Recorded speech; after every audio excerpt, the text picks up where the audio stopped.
Hello and welcome to this very first edition of Lagos Voices. I am Deji Badimasi.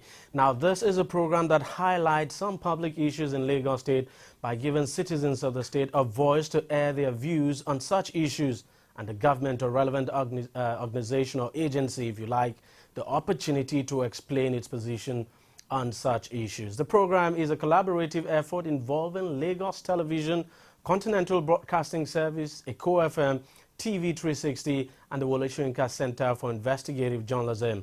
Funding was provided by SAVI, that is the State Accountability Voice Initiative. We kick off this maiden edition by focusing on feeder roads in Lagos State. By such roads now, we mean street roads. Let's give you a bit of statistics here so that you can fully appreciate why we have chosen to focus on Lagos feeder roads. Now, according to statistics from the website of the Lagos State Public Works Corporation, Lagos State has a total of around 9,560 roads. 6,415 of these are feeder roads, which are under local government areas. 3,028 are under the state government and 117 under the jurisdiction of the federal government. So it then means that majority of the roads in Lagos are feeder roads. Now, that's not surprising at all. These feeder roads are spread across the 20 local government areas and 37 local council development areas, or LCDAs for short.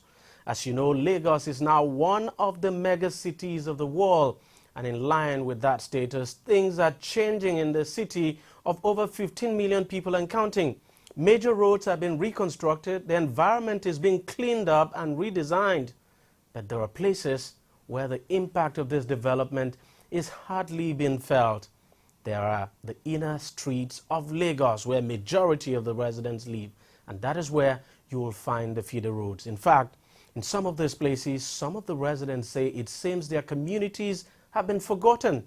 Let's now take you to one of them around the coastal community of Kirikiri, which is under Oriade local government area of Lagos State. When the name Kirikiri is mentioned, the first thing that comes to mind is the federal prisons located in the City of Excellence, Lagos State. Located in Oriade local government area of Lagos State, the roads in Kirikiri are better seen than described, because coming up with the right adjectives to describe the horrible nature of the road will be a difficult task.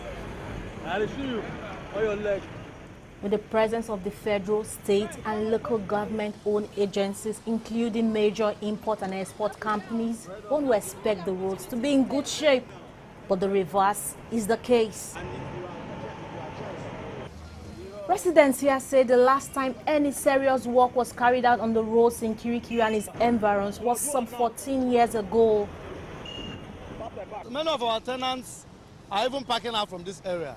They are not even comfortable again about the situation of the road, and also bring about robbery attacks because of the nature of the road. Armed robbers used to come around, attack the people, the residents of the place, due to the bad nature of the road. At times they came with Okada, and they come with ordinary legs, walk into the compound and attack residents of the compound. This road is not good at all.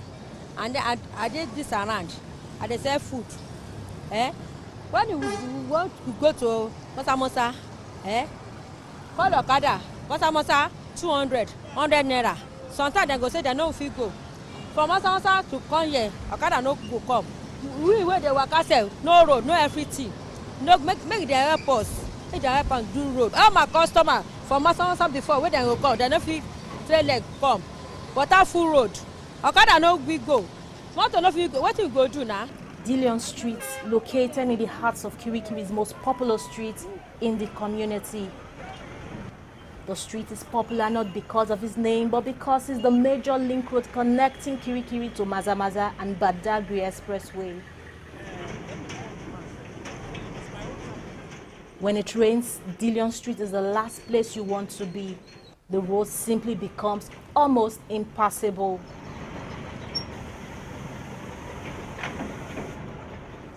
The bad roads have greatly affected the cost of living and doing business in Kirikiri. Residents in the area say their lives are continuously at risk, as a number of people have died as a result of accidents on these roads. One of my brother died for this road. One of container. This gallop way they see. Gallop. He can't they fall for his head. Now so he died for this road.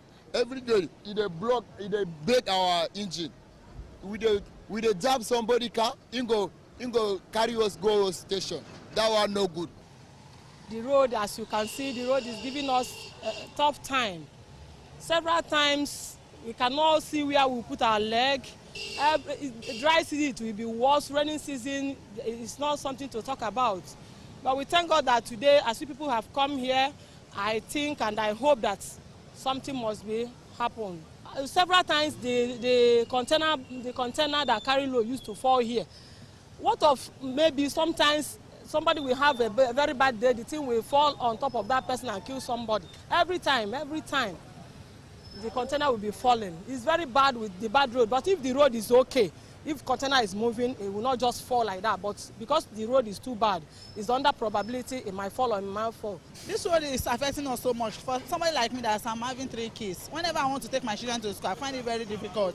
We are afraid to enter bike when and there is no bus that will take us to their school. So we find it very difficult. What makes the situation even much complicated is the question of who is in charge of the roads in the area.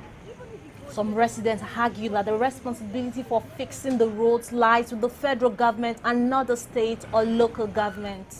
We met with local government, not now, even before now, since then, nothing. That was how we now got to know that here happened to be a federal road because of the accessibility. It happens to be a federal road. And then we left, even the one that stays supposed to come into, they don't. But this is a federal road in the sense that everything that has to do with it has to do federal, and it's a trunk A road.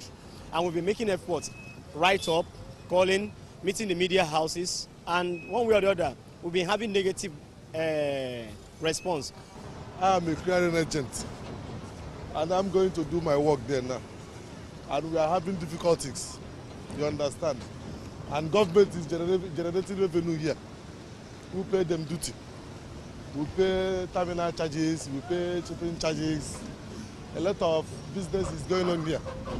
And sometimes we will have difficulties when we are bringing out our container. The container will fall here. Why? Irrespective of whose responsibility is it to fix the roads, the Bale of Kirikiri is unhappy about the state of the roads. He said he has done everything in his power to get the attention of the local government, but for about 2 years, the government have been telling them to wait. The council chairman, who is there now, invited us 2 times. That was last year or year before the last, that he wanted to do the drainage, he wanted to do this, and up till now, just telling, deceiving us here.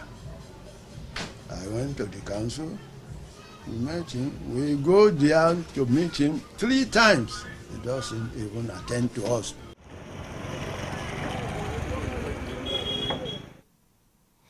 Well, as you heard in that report, the federal government has responsibility for fixing that road. And the signpost of the Federal Road Safety, Road Maintenance Agency, I should say, FEMA, planted right there seems to suggest so. But again, the adjoining streets around the area are under the jurisdiction of the local government area, and the roads there are bad. But since Dillion Street is under the purview of the federal government, we visited FEMA office to find out what the agency is doing about the road and why it's taking a long time to act. Here's what the engineer in charge of the road told us.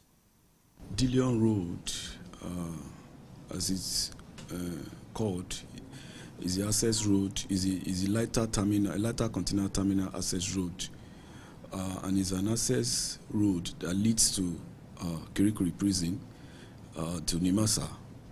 So we have a lot of federal presence along this road. The condition of that road is as a result of the unserviceable and failed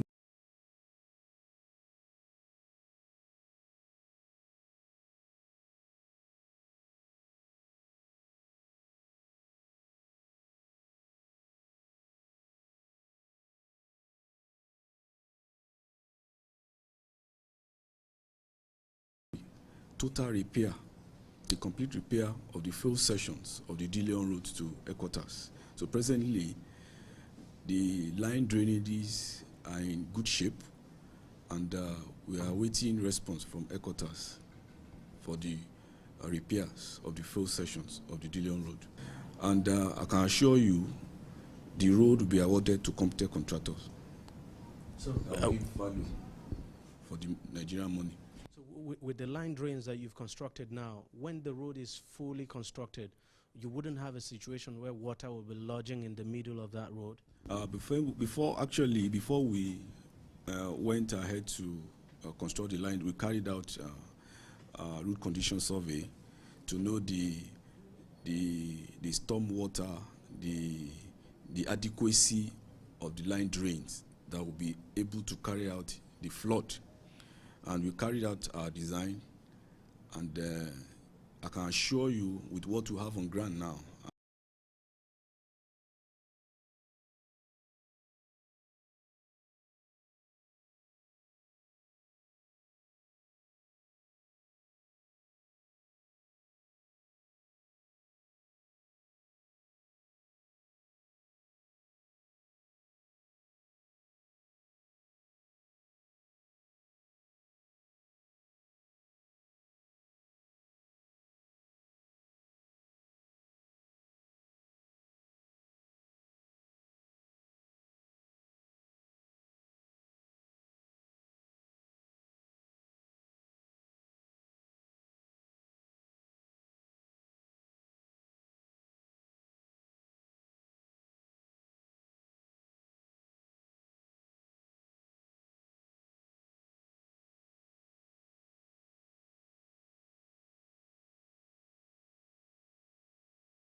now. So I don't know if it's something that can be repaired. It's too bad. It's not even motorable. Even bike from a pipeline to my area, because of the transport, the road that's not good, it has been caused. No vehicle can pass through this road any longer. President Goodluck Jonathan recently visited the area to commission a housing estate for police officers.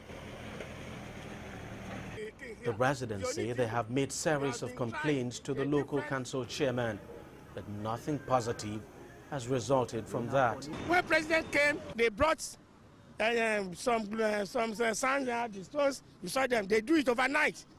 When the President left, they leave it like that. We do ask them some questions that why this road cannot be done. Then what we heard is that there is pipeline under. They went to NNPC to come and have a look that if the road, but they said no, they cannot allow them. They brought caterpillars and other things, they destroy everywhere here, that they don't want anybody to erect anything. This is the market we are using. We don't have any market here. Have you people ever formed an association to go as a collective body to go and talk to the chairman about this road before? Yes, we did, even with the help of the king here, the Onidimu. We have been trying, the different associations, DCD and other landlords association and other things. They went to Onidimu. Then Onidimu also went to the chairman, the local government chairman. But the result we had is that they cannot tie here. We visited the traditional ruler of Idimu to find out what he has done about the situation and whether he has made any representation to the government. This is what he told us. More than 30 years, the local government has tried to do it. They have been arrested that they are taking oil because it is oil line. They said they are taking oil. They were arrested. The state government also tried. In the time of Marua is the one who began to do that road, and all the workers was arrested that they are taking oil from that place, and nobody is taking, although we have oil pirates, but not the state workers or local government workers. Because of the party, we are using party to fight ourselves. It has affected business too much. Too much. All the market is closed down. When there's no road, the shop owner cannot open. If this road is down, it's the gateway to Idimu.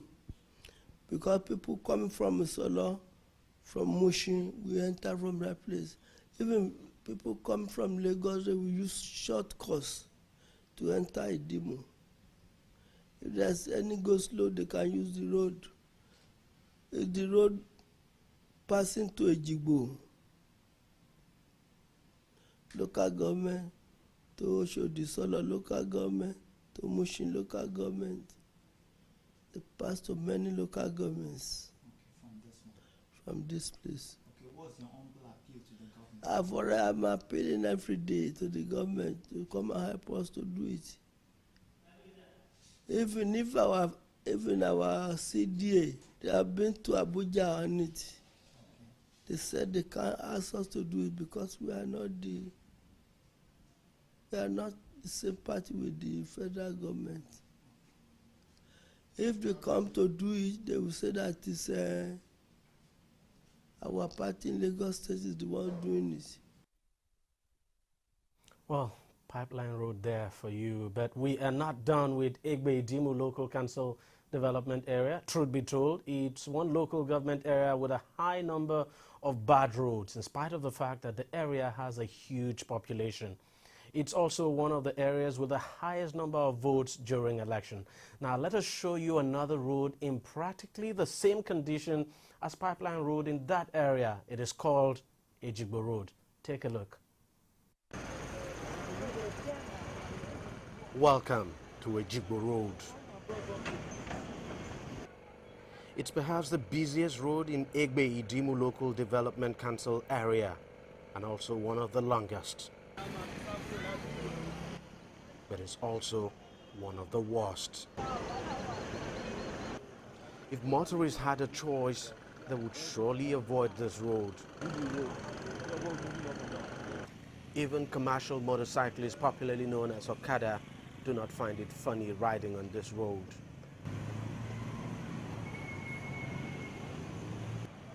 This ice cream seller had no choice but walk through this massive puddle on the road. It's the only way he could push his cart along the road. When it rains heavily, the story changes. The entire road becomes flooded, making it almost impossible to trek along. Residents here say a schoolboy was once washed away by flood around here. That is the reason why the student died 3 months ago when the rain fell. Because we have bad road, there is no way to walk for them.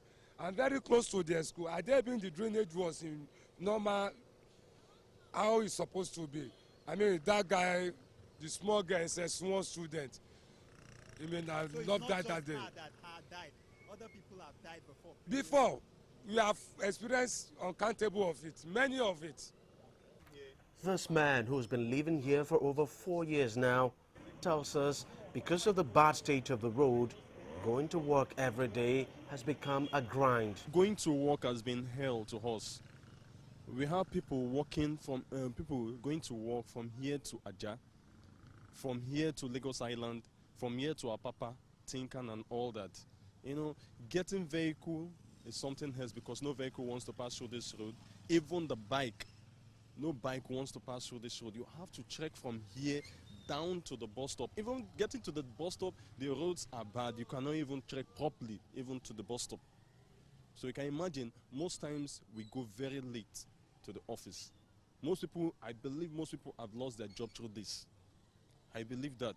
And going to work, you have to wake up as early as 5 o'clock just to trek down from here to the end, to the bus stop, to get your bus. This is one of the best routes for them to go through Ipaja, Ikotun, Isheri, Igondu, and even Iyanoba, to Badagry and other places. So it is a very vital place where all vehicles can pass through. It's an easy route. The situation has badly affected businesses in the area. Most shops have closed down. Businesses are moving away from the area as clients are becoming scarce. I have business over there. You can see my business is over there, but because of the bad road and the bad condition here, it has crippled my business. So I just, sometimes even my car now is even down because of the bad road. I have to park somewhere to pick a bike, to pass through this way. Even this road is even a little more better. When you get to Ejigbo, down to Osumari, you find out that the road is very bad. So you look sometimes, and when they want to do election, like you see they coming around this area, this is Alimosho, this is one of the biggest local government you can ever think of. But when they want to do election, they will come here to say one thing or the other. But after the election, you don't see them. You can see the road, you can see the way people are going. And even nightmen have taken it as advantage in the Ejigbo road. Even if this Nigerian police, just imagine I cannot bring my car to this place. Even my business has been crippled out. What am I going to do? I just have to take bike. So are you seeing any car here? Even marijuana, the buses that is passing here now, they are facing even a big challenge. So it has been hell. I don't even imagine this kind of a thing happening on this kind of president. No customer, nobody is coming to this way that will come and patronize me. I'm even thinking of moving my business out of this place because there's nothing to offer to them. When you doesn't see people coming around this way, who's going to patronize you? Is it my friends that used to come and greet me that will patronize me? I have other shop again that I'm selling pass. That is the shop there. You can see where we sell car pass there. But there's all the business have been troubled. At the end of the day, you end up not seeing anything, not making anything. So we think of even packing away from this place. Like all these filling stations you are seeing here now, they don't even have customers at the end of the day. How much did they sell? So it has affected the whole business in this area. Even if you can call any of them and ask them, even a lot of them, you can see the shops are closed. Nobody's here, nobody's coming here. Even all this car passing here now is a big problem. You can see what is happening there. So, my brother, this amazes me because sometimes if I want to say something like they are playing games with the lives of people living here, I don't even know what is happening. We have one of these local government chairman here who says sunshine. And we have one at Ejigbo again, I don't know what they call it. They used to pass here every time. Even presently, Fashola himself knows that this road is like this. But imagine what is happening. But I just imagine if here is Lagos or you are saying Lagos, but I don't really know. Very soon, the rain will come down heavily in Lagos. The residents here are not looking forward to that. The reason, of course, is obvious. Heavy rain will bring more nightmares on this road. And not knowing when the road will be fixed, residents of Ejigbo Road would wish to avoid that nightmare. But it's only a wish. It simply cannot avoid the more difficult times ahead. Ejigbo Road is certain to get worse than it is now. Well, quite a horrible road there. We did all we could to get the reaction of the chairman of Igbe Dimu Local Council Development Area, but our efforts came to naught. For some reasons we don't know, the chairman would not speak to us. We called him several times and sent messages to his phone lines, but he neither returned our calls nor replied to our text messages. We did this for about 2 weeks without success. We will continue to try, and anytime he speaks to us, we shall let you know. That's the size of our package in this maiden edition of the program. We thank you very much for watching. I am Deji Badimasi. Next week, we shall bring you more streets where the residents are crying for the development of their roads. See you then.